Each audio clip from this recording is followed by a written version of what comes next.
गणपति बाप्पा मंगल मूर्ति, गणपति बाप्पा मंगल मूर्ति। हम सबके आराध्य दैवत,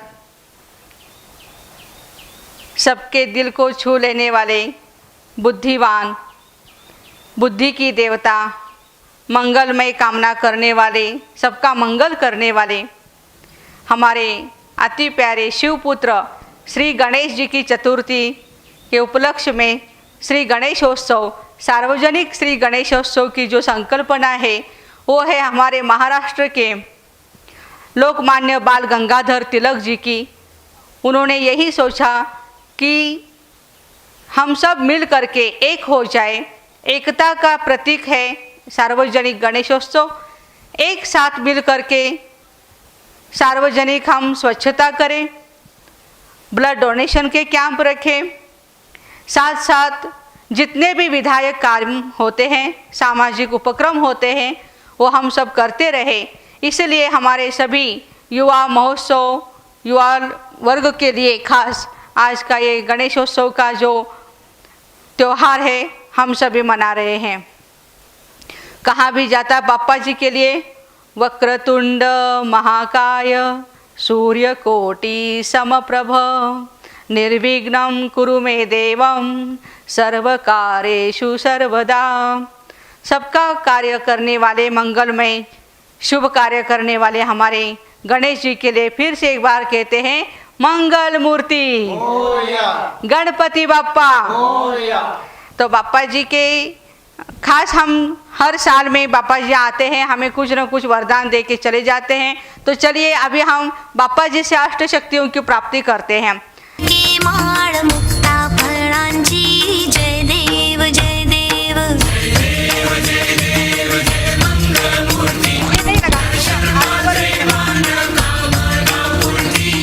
दीदी जी, गणेश जी का सिर इतना हाथी जैसा क्यों दिखाया है और देवताओं को तो अलग सिर है? देखेंगे कि सभी देवताओं को तो मनुष्य जैसा ही सर दिखाते हैं, लेकिन स्टोरी में ये बताते हैं कि जब पार्वती माँ स्नान कर रही थी उसी समय शंकर जी आए और उन्होंने पूछा अंदर कौन है, पार्वती है क्या? तभी गणेश जी ने कहा कि हाँ जी है, लेकिन मैं अंदर आपको नहीं भेज सकता हूँ क्योंकि मेरी माँ की आज्ञा है किसी को भी अंदर आने मत देना। तो उसी समय शंकर जी ने बहुत गुस्से में आकर के इस बच्चे का सर जो है वो काट डाला।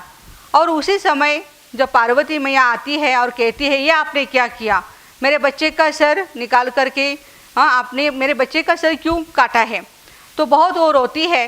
तभी उसी समय शंकर जी आज्ञा देते हैं कि जो भी कोई पहला जानवर मिले तो उस जानवर का सर काट करके लाया जाए।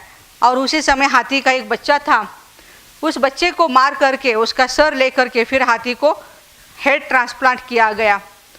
तो हमें भी ये वंडर लगता है कि क्यों जो अहिंसा परमो देवी देवता धर्म जिनका है वो ऐसे नाहक किसी जानवर का बलि दे करके उसका सर फिर यहाँ पर लगाएं, ये कैसा है?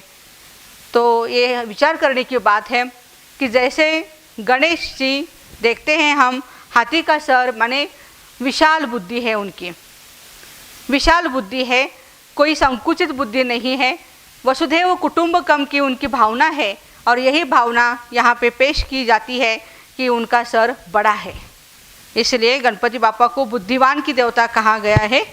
दीदी जी, गणेश जी को सूंड क्यों दिखाया है? आज तक हमने देखा कि किसी भी देवी देवता को सूंड नहीं दिखाया, लेकिन गणेश जी के साथ ही ऐसा क्यों है?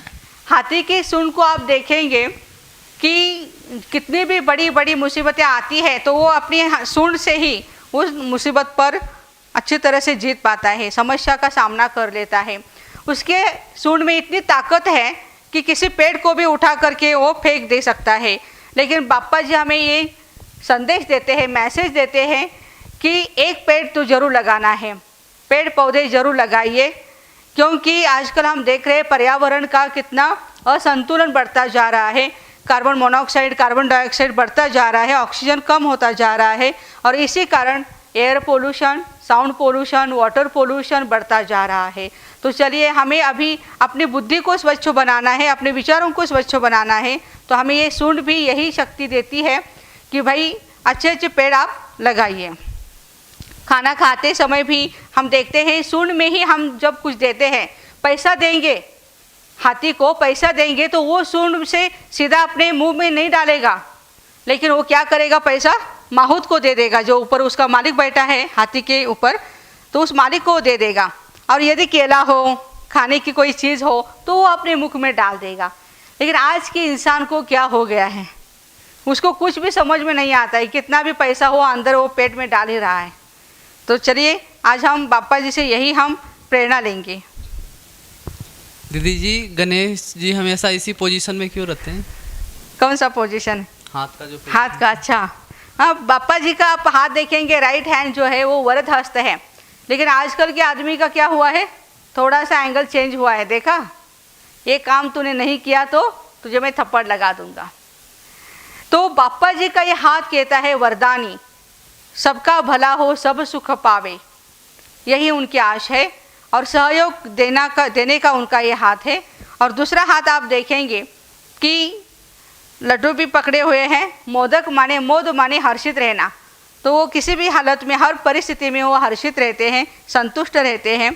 और दूसरी बात आप देख रहे हैं उनके हाथ भी दाता के हाथ है, देवताएं देते हैं, वो लेवता नहीं है, देते रहते हैं, तो हर एक को सहयोग देते हैं। इनकी ये निशानी है कि उनके हाथ जो है वो वरद हस्त है। दीदी जी, गणेश जी के पेट क्यों इतना बड़ा है?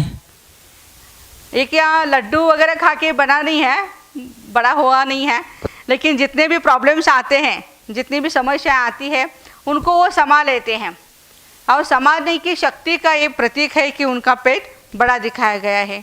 वैसे तो पेट बड़ा होना ये तो हेल्दी मनुष्य की निशानी नहीं है, लेकिन बापा जी ने सब कुछ समाया हुआ है अपने अंदर। कहते हैं ना, हम पेट में समा लो। पेट में समा लेने का अर्थ ही यही होता है कि फैलाना नहीं है किसी बात को। यदि बड़ी बड़ी बातें होती है तो उसको छोटा बना करके, जिसको परमात्मा शिव जी यही कहते हैं कि पहाड़ को भी राई बनाओ और राई को भी रुई बना करके छोड़ दो। तो इस तरह से आने वाली हर परिस्थिति को हम ऐसे देखें, ऐसे टैकल करें कि उसके ऊपर हमने विजय प्राप्त कर ली है। तो साथ साथ आप उनके पाँव भी देख रहे हैं, उपराम अवस्था है बापा जी की, बस उनके पाँव जितना टच हुआ है नीचे ज़मीन को, उतना ही इस दुनिया से उनका कनेक्शन है, नहीं तो वो जैसे कि इसे है भी नहीं, पूरी बातों से वो उपराम हो गए हैं। तो बापा जी की आंखें जो है हम देखते हैं बहुत योगी दृष्टि है उनकी। साथ साथ हम देखते हैं कि परखने की शक्ति है उनके अंदर, निर्णय करने की शक्ति है। निर्णय के लिए हमने यही बोला कि आपने भी सुना होगा कि जब पार्वती मैया कहती है कि भाई आपको और कार्तिकेय दोनों भाइयों को पृथ्वी की प्रदक्षिणा करके आना है, तो उन्होंने तुरंत निर्णय लिया कि माता पिता ही हमारे पृथ्वी है, तो माता को ही उन्होंने क्या किया, पृथ्वी माता समझ करके 5 प्रदक्षिणा लगा दी और बस बैठ गए। तो ये है उनकी बुद्धि का चातुर्य है। तो चलिए, बापा जी शुद्ध अन्न ही खाते हैं, शुद्ध भोजन ही खाते हैं। मैं आप युवाओं को पूछना चाहती हूँ, क्या आपको कोई शराब, बीड़ी या कोई चीज़ का व्यसन है, नशा है? क्योंकि हमने देखा है कि गणेशोत्सव आता है, पैसा भी बहुत आप लोग इकट्ठा चंदा करते हो और मूर्तियाँ लेकर के आते हो, और साथ साथ ये भी करते रहते हो आप, बहुत बड़े बड़े धूमधाम से आप गीत भी बजाते हो, फिल्मी सॉन्ग, हाँ, कान भी देखेंगे, कान सूप जैसे हैं, हाँ, लेकिन बड़े बड़े हम ये गीत सुना करके बापा को भी भगा देते हैं। प्लीज़ आप ऐसा मत करिए। अच्छे अच्छे जो सांस्कृतिक हमारे अच्छे गीत है वही लगाइए उनके सामने। और दूसरी बात है, कान यही कहते हैं कि सूप क्या करता है, घर में सूप होता है ना, माताएं धान साफ करती है, उसमें तो किचड़ा वो बाहर फेंकता है और अच्छा धान जो होता है वो अंदर लेता है। ऐसे ही हमें भी दुनिया में ढेर सारी ऐसी बातें होती है, निगेटिव बातें होती है, उनको फेंकना है बाहर, और जो अच्छी अच्छी बातें उनको अंदर लेना है। तो क्या आज इस गणेशोत्सव के उपलक्ष्य में आप सभी व्यसन का दान करेंगे? ज़रूर करेंगे।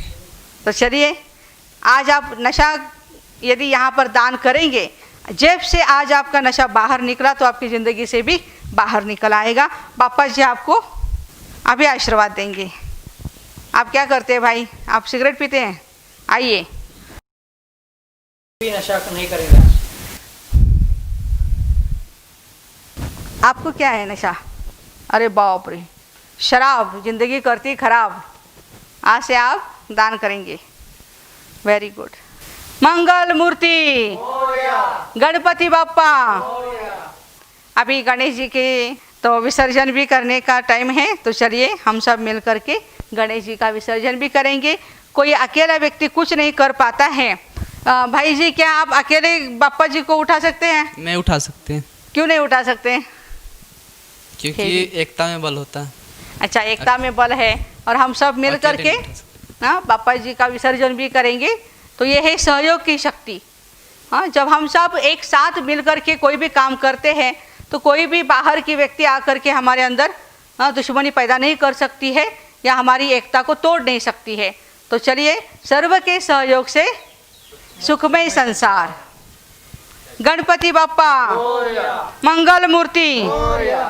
20 80 90 पूरे 100, अरे 80 90 पूरे 100।